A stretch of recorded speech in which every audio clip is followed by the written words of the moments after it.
Hello and welcome to my channel. If you're new here, I don't normally do stuff like this, but I thought it would be really fun to document. In today's video, we are going to try to turn this, my Animal Jam avatar, into a Littlest Pet Shop, because I love Littlest Pet Shop, I love customizing, and I love Animal Jam. With that being said, this is by no means a professional customization.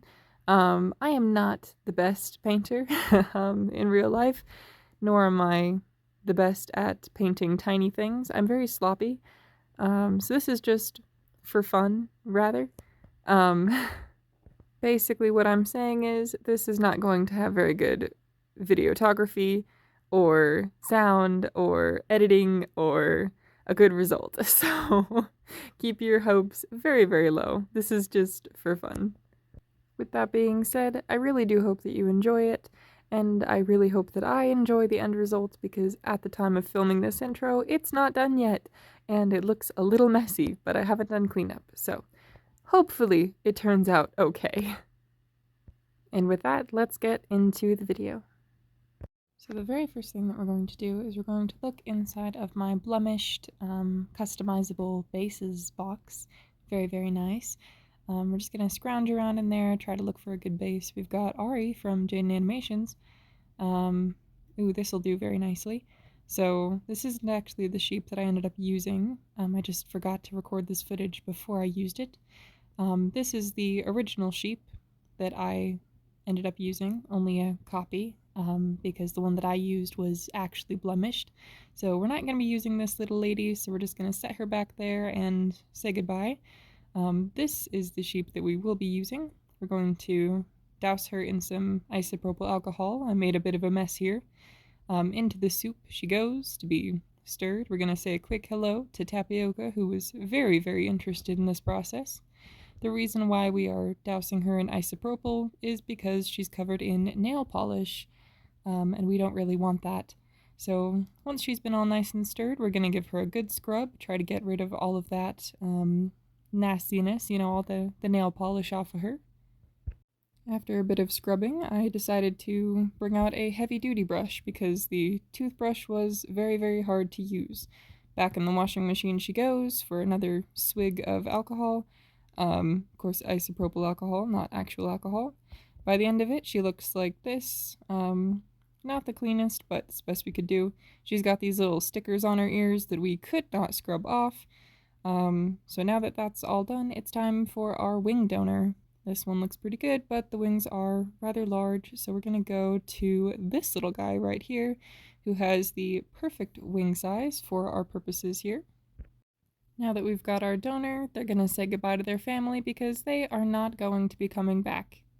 A sacrifice I'm willing to make. Now that everything's all set up, we are going to take our donor and not quite cut them just yet. So we're going to set that to the side. The first thing that we're going to do is we're going to grab some acrylic gesso and we're just going to start painting over the sheep here. The gesso is just to make sure that all of the future paint sticks and that we have a nice white base coat for our purposes. So we're just going to go over the whole sheep here, but it's at this point just about that I realize I probably should have added all of the other things before painting over the base. So that was on me. We are actually going to need that donor after all. The very first thing that we're going to cut off is her bow. This did give me a bit of trouble, so we're just going to try a different angle here, and it did come off with only a slight casualty. It's a very big gash in the head, but it's not the worst I've worked with, so we'll fill it in later. The next thing that we're going to take off is her tail, because I'm going to be making a custom tail. This one came right off, super easy. It was quite satisfying, honestly. After that, we've got our wing donor. I really wanted the wings to come off in one piece, and it was very, very difficult. These did not want to come off. As you can see, I had to do quite a big gash in her side there, which wasn't the best.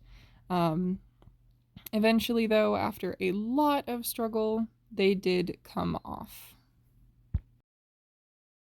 Now that they've been cut off, we've got one lovely piece of wing there. perfect for our purposes. So we're just going to clean up the excess, and it's at this point when I realize that is not going to fit. But I'm also going to continue trying to jam it on like a monkey trying to fit a square peg into a circle hole. So I realize that I need to cut them into 2 different wings, so this is just me cleaning that up, making sure that they're all nice and tidy, and then trying them on the sheep to make sure that they actually fit this time. And they did. I quite like how they ended up looking and fitting. With that being said, the next thing that we are going to do is we're going to grab a candle because we are going to need some paper clips to make the tail. This is going to be our wire framing. Once we have our paper clip, I wanted to unfold it just a bit, but not all the way. And you'll see why in a moment. I needed a Sharpie marker to mark where I was going to be inserting the paper clip. And what we're going to do now is we're going to heat up the paper clip in the fire here. And this is just to ensure that it's hot enough to melt through the plastic, and that way we are able to make a nice sturdy wireframe for our tail. That one didn't go in all the way, so I had to rinse and repeat. This one almost went in, but it ended up coming out at the end, so I had to try just a couple more times. But this next attempt worked very, very well. It was pretty sturdy, stayed in very nicely, and it took quite a bit of force to get it in there. But now that we've got our wire framing, we can just get rid of the fire there. Don't want to start a fire, that would not be good. I was able to cut down that paper clip with some basic wire cutters and mold it to the shape that I wanted. The wings weren't quite trimmed down enough, so I wanted to trim those down, clean them up a little bit. And now that those have been trimmed down, we're just trying one more try on before hot gluing the antennas. I wasn't able to record the entire hot glue process because it was in a different room and the setup was a lot more unappealing in there, let's say. So I just ended up hot gluing the whole inner head, the tail, the wings, and making the antennas out of the butterfly antennas with some hot glue on top. After all of the hot glue was dry and set, this is what she looked like. I also added some neck tuft on the front and a little bit of hair tuft on the top. The tail came out very, very nice for just being used with hot glue. I also tried to make the ladybug. It is quite small for our purposes, but we don't really want to lose that, so we're going to set that aside. This is when I started actually being able to gesso, and this was, quite frankly, my favorite part. I feel like it was the nicest step of the process out of everything. Once we get to the paint, it gets a little messier, so this is much cleaner. It just cleans it all up, gives us a nice base, and it looks very, very nice. While we are painting, we're going to need to dry it off, so a quick break with Spice, who very much so enjoys belly pats, and then once it's all dry, we can go back to check on the rest of it and paint the parts that I couldn't before because my hands were covering them. So here we're just finishing up the gessoing process, making sure that every little area is completely covered in white. Lots and lots of painting, lots and lots of do-overs, and getting in those tiny little cracks and crevices. This sheep had a lot, by the way, but at the end it was pretty nice, pretty clean, and so I set that off to dry, and while it was drying I decided to pick out my paint colors. So I got out my paint box, picked all the yellows. I had not as many as I wanted to, but that's okay. I found more paint, so I grabbed all those new paints, got them all out where I could see them, all nice and neat. Once I was able to grab all of the paints, I picked out some colors using my reference image, which was a commissioned piece off of Animal Jam that I printed out. A quick glimpse at all of the cats, because they were very, very interested in what I was doing. I decided on these colors for the sheep, and it's back to checking up on the dried version. Now that she's all dry, it's time to apply the color. During this process, I think I'm just going to give you guys a nice, satisfying montage to save you from a lot of talking.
now that it's been a few minutes, we're gonna double check her again. She's nice and dry, so we can go ahead and continue painting.